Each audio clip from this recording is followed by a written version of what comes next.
Good day and welcome back to my YouTube channel. Today I'm actually going to be going through the next ship in the fleet best builds options. So we're going back into the cruisers and we're going to be heading down the list. So last time we did the fleet issue instead of a naval class vessel. That's because it was the next in the list. So let's see, is there a Rapture? No. Next one is going to be the Omen Navy issue vessel. Okay, so this is going to be the vessel for the video. Sorry about that.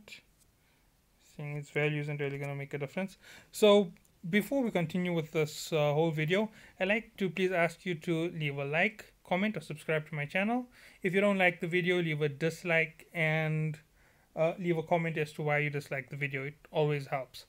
Okay, and furthermore, on this channel, I am going to be creating a little bit of extra content outside of the game itself for this game. I'm basically going to be trying to do a story for my player as himself. So it might be allowed, might not be allowed, but I want to first get approval from Eve Echoes.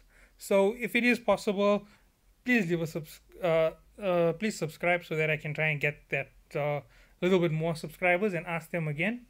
I'm thinking maybe if I have enough subscribers, if my channel is big enough, they'll give me permission to be an official channel, and then I can go ahead with actually running the story from the writer with the characters from various YouTube channels. Okay, so let's get that off and let's get straight into this build. Now when it comes to building ships, as I said, the most important thing is your research. I'm just going to look at it carefully, going through everything. Let's see what it gives you. Minus 10% laser capacitor need, medium laser activation time, inertial modifier, scan resolution, sensor strength. Okay, so overall, this ship is going to benefit you if you're using laser weapons. So your laser beams and your laser weapons are going to work fantastic with the Omen. But the one thing that you should notice is they don't give you any range bonus, and they don't really give you any power bonus to this. Remember, laser weapons, if I'm correct, do more EM damage than anything else. So these ships will work best against things like Vexes. No, not Vexes, sorry. Will work fantastic against missions in the Amar space territories. Now, as you can see, its setup, this particular vessel is weak against kinetic damage. But it's not weak to the point where it's just going to shred its shield. It already has 25 points in that area. So it's going to have a little bit of a reinforcement. Okay, so we went through that.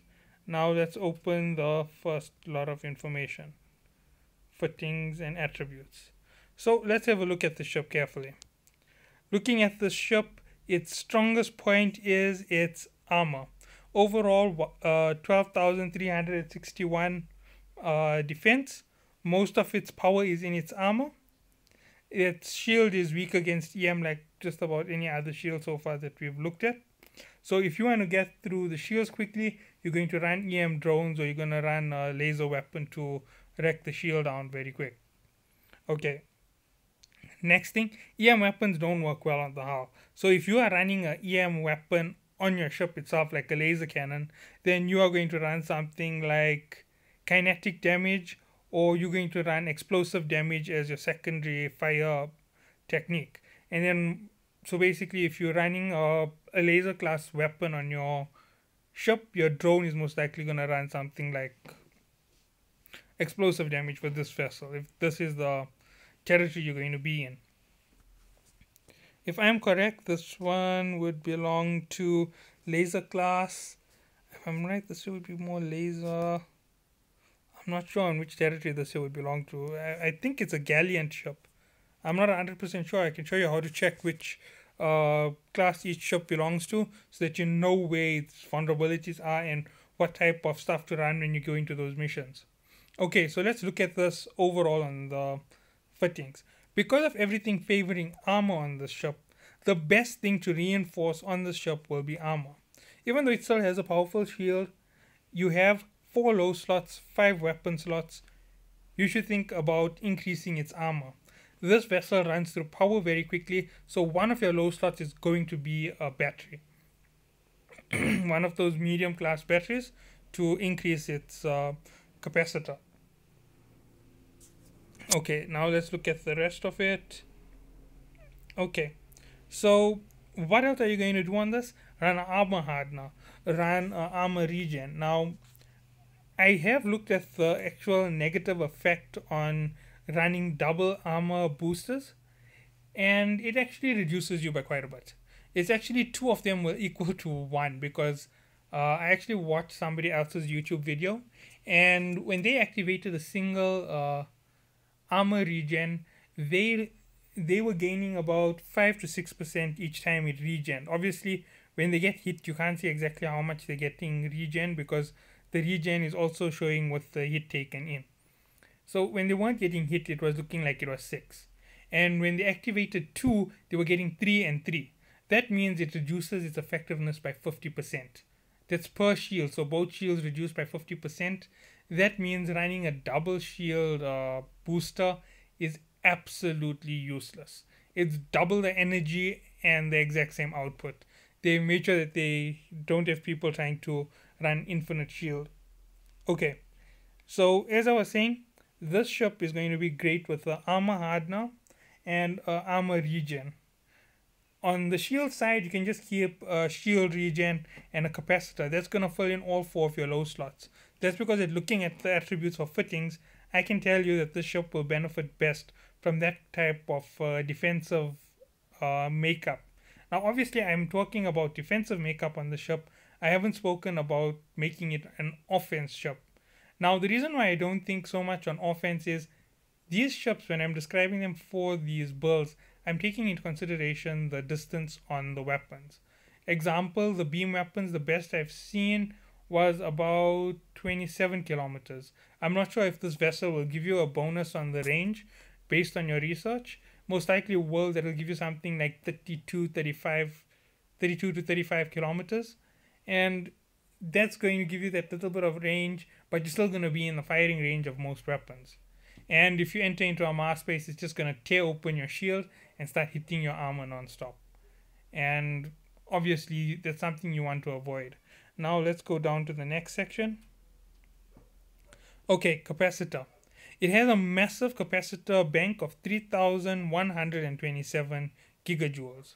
It recovers around 15 per second, and it takes about 500 seconds to regen everything overall. So what does this mean for you? When you're building your rig on the ship, you can put in a rig to help you improve your energy gain. All that's going to do for you is make sure you're gaining that energy at a slightly faster level. Remember that this ship does use energy for ammo basically, so you're going to use energy into your weapons very quickly, very consistently. Okay, then let's go down. It's the standard max lock targets is 7. Scan resolution. Flight velocity. If I'm correct, this is slightly slower than the Caracal. At 257, it's not the fastest vessel. And as I said, if you're running this vessel, you're not really going to be running anything besides those class items that I just spoke of. If you're going to get rid of your armor hardener and you're going to run an armor repair and a shield repair, then you can run an afterburner, to get you away from enemies. But overall, that's not really going to help you enough to make the ship super effective. When it comes to the drone, you're going to use a medium class, and as I said, keep one of each drone because they switch in damage, and you can use it to switch out against each ship and wreck right through the shields and wreck right through the armor, depending on which way you set up your weapons. If your weapons deal EM damage, like a laser class vessel, you are going to set up your drones that they do massive type of armor damage so that you can get through those ships very quickly. So you get an elite in a mass space, you're just going to shred through that armor as fast as possible. You're going to shred through the shield, you're going to shred through the shield and shred through the armor. And once you are through the two, you can just hit that hull and break it as quickly as possible. Okay, the flight velocity, as I said, is not the fastest of vessels. So running an afterburner on it, it's not going to get up to those massive speeds like your Caracal. Okay, so that's where the negative is. Now let's look at something else when it comes to this whole thing overall. It has 5 weapon slots and it's a laser class vessel. So running this type of setup means that you're going to have that little bit of whack on the laser cannon build. Now the laser cannons, if I'm correct, you're going to be using those beam or the pulse. And if I'm correct, with the build that I told you, it's best to run closer range. So instead of using the pulse laser, you're going to use the beam laser. So you're going to close in on a small distance, you're going to hit hard, and you're going to try and, sorry about that, you're going to try and tank damage. If you're going on to the larger range, obviously you're going to run the afterburner, and you're not really going to worry so much about your shield. If you want to run more damage, this isn't the perfect vessel for running extra damage. This vessel is good for eating through shields on most vessels. I'm suspecting that in some of the missions, the elites won't do well against this, even with their shield boosters and their shield extenders. I think that this vessel will most likely tear open a shield like it doesn't exist. Okay, so going on with the rest of this. Fittings. Engineering rig. In your engineering, one of the best things to put in here will be a solid capacitor region, and the second one isn't going to be a boost for speed, because boosting the speed on your on your engineering rig isn't going to give you exactly what you want. So I'm just going to go into those rigs quickly and show you exactly which rig I was talking about here.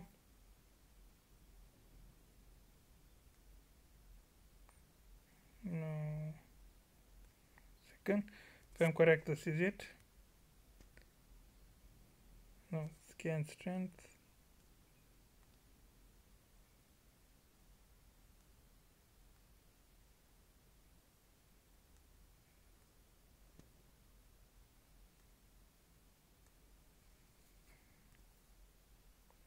There's something else here that I know I've seen before. Must be in here. Okay, so the one thing that you're looking for on this vessel, instead of just giving it that ton of extra capacity, is you are looking to make sure that this vessel can move smoothly within the range that you're operating it. Okay, a power grid bonus might help you on the ship if you want to put in something big on it instead of running standard. I'm so lost at this.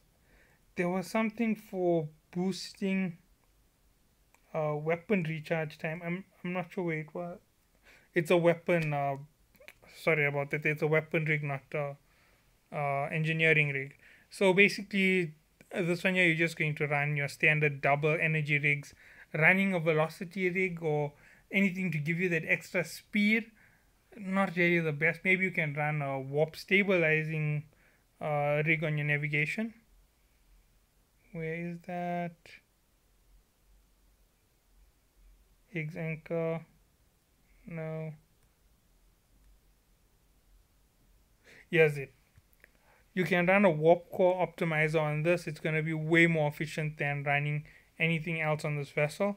It's going to give you that resistance to the warp disruptors. When they hit you with it, it's not going to have a proper effect on you, and you can put a -2 to it. That means one will hit you and you can still jump. And when the second one arrives, it's going to be negated, and you actually still have that stability to move away. Okay, in terms of combat rigs, you have two options here once again when it comes to the whole listing, depending whether you're going DPS or whether you're going tank. If you are going tank, you're going straight to defensive and you're going to armor instead of shield rigs. Shield rigs on the ship are going to be pointless. Even if you put on the best shield rigs, your shield isn't that powerful. Your shield is weaker than your armor. The best place that your defensive rigs are going to help you is on your armor. So increasing your armor strength and your armor's reliance on energy is going to be a big help to you. Okay, there's it. Adjustment time. Now that is not so important. Okay, the time does help. Armor repair bonus 25%. That's going to be fantastic. And capacitor need adjustment. That's going to be fantastic. That means when your armor starts taking damage and you start repairing the armor, it's not going to be that heavy impact that's draining you super fast.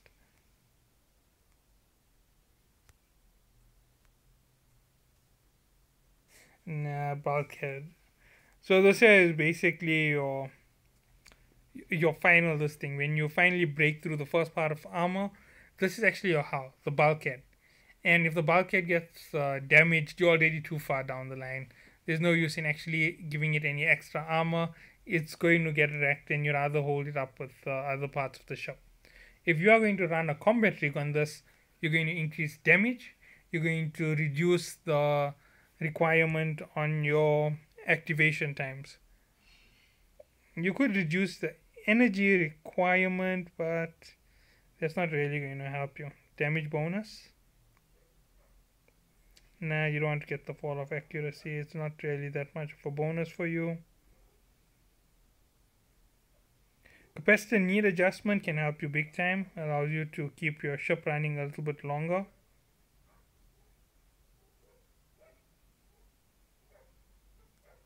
Adjustment time can help you massively with this type of vessel, because the weapons do fire quite fast, and with the increase you're actually going to get that slight little edge that can get you through just about anything.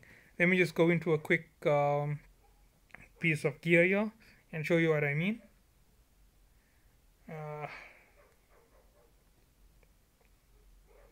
You'll see that I'm stockpiling a lot of gear at the moment. That's because I'm getting ready to build up something big. So let's go straight into this medium beam. Okay, when you look at it carefully, look at your range. Optimal range is 22 kilometers. This is a beam laser, not a pulse laser. Tracking speed 14.21. Now look at the activation time, 6 seconds. If you reduce that activation time with the 6-second firing 6-second firing time, you're actually going to get that extra power out of it. It's going to hit harder, it's going to hit faster. I think this is the one that I'm actually more interested in. No. This one is the close range. And this one is the long range. So if you're going pulse, it's close range, beam is long range, sorry. So let's have a look at this. Range is 12.6 and fall off is 5Ks. Okay, so you can see that the beam has that excess in power, and the pulse has that excess in range. I didn't actually speak about the DPS on it, but consider it that there's going to be 5 of these. And compared to other weapons, they do hold a lot of DPS for the standard version of their weapons. 21.32, it does most in the EM and thermal range. That means that these weapons are great for taking down shields. A hardened shield, a difficult to take down shield, perfect for you. Most ships only run about 50 at max if they're running a shield hardener, plus damage controller, plus they're running the boost from the shield core. So they only have about 50, maybe 70 if they're lucky. That means you're still doing more damage than you would with a missile, than you would with a railgun, just about any other weapon. Let me just give you a quick example on that. The snub nose. As you can see, this is more kinetic and thermal damage. It's not doing anything in the explosive range. And it's definitely not going to be that effective against the type of enemy you're going against. This one is the laser. It takes out the EM. Actually, there is a build that you can do which isn't the best of the best, but it's more effective than most of these weapons for most of the builds. And then I'm just going to do this. Look at its damage carefully. This one here does more thermal and more explosive damage. The reason for it is simple. It's meant to take down armor. And last but not least, the best of the best. Okay, wait, now. There is always this. Let me just open it. Its damage is all in one section. It does a direct kinetic and explosive damage. That's the decomposers. They're their own type of special weapon. It's not really going to affect how you're fighting in a fight directly, but using this with the right type of drone, you'll tear through most ships like they don't exist. Considering how much of damage it has in those two, which most ships have a very strong reliance on. And here's the missile launchers. As you can see, the 81, 81, 81, 81, some of the ships have such a high resistance to explosive damage that when you're hitting them, it's not even counting. The kinetic slot, you're getting full kinetic slot over here. You're going into most of them and you're taking advantage of that weak spot. You're also taking advantage of EM with your missile launchers. That's how come so many people run the missile launcher. It's an overall offensive device compared to any of the others. And I'm just going to go back down to the beam since this is mainly supposed to be about the beam. And as you can see where all its damage is focused, it's just the two in the front. And it's about the same as the missile launcher. And as you can tell, it's not really fair, but it's the way that it goes so far. Let me just look at this one here quickly. See if this one here has a better setup on the damage. Not really. So yeah, so missiles have the best of the best when it comes to how they damage and how they affect vessels. But this is a good vessel to use if you're just going for a specific type of damage. And as I was saying, this is best to play with the defensive rig and the distance. Even if you're using the defensive rig and the close range, running DPS on these ships isn't going to be the best for you. Running more defense, giving your armor that extra boost is going to help you quite a big time. Okay, how to find out where the ships are in each of your trees to know what weapons work best against them. Open your ship tree. Okay, so I'm in Manmatar. Okay, let's look at what it says. This is the Stabber fleet issue. Yesterday, actually, I went through this before I did my video. So let's see. Yeah. So this here belongs to Minmatar. What else are there flagships here? The Rapture and the Belarus, if I'm right. The Bellicose. Right, so that's where these ships are. They from the Menmatar, and as you can see what they favor. Cannons, shield, and armor. Then let's go back out. Let's go Gallant. If I'm correct, Gallant is where we were right now with the ship we were discussing. No, it's the Vexor.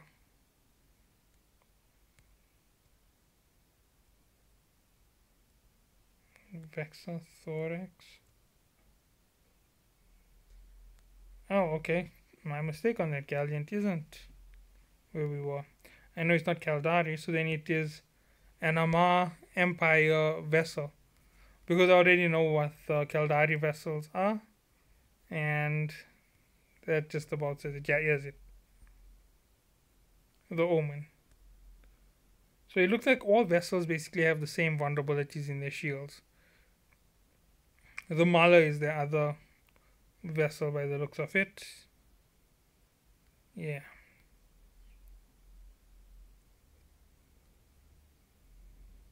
Okay, so Mala is the best for them. And Caldari is the other vessels on the list. Forgot to go in there. Sorry about that. Let me just do this quickly.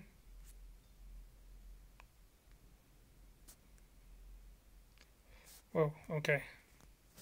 So I know I've blabbed on a little bit extra in this video, but as I was saying, this is the Caldari space, and here's the other one, the Moa and the Raven. Oh, Blackbird, sorry. Raven is another class vessel from inside here. Okay, so that's going to be it for this video. I don't like the fact that it's over 20 minutes. Sorry about the length. Thank you for watching.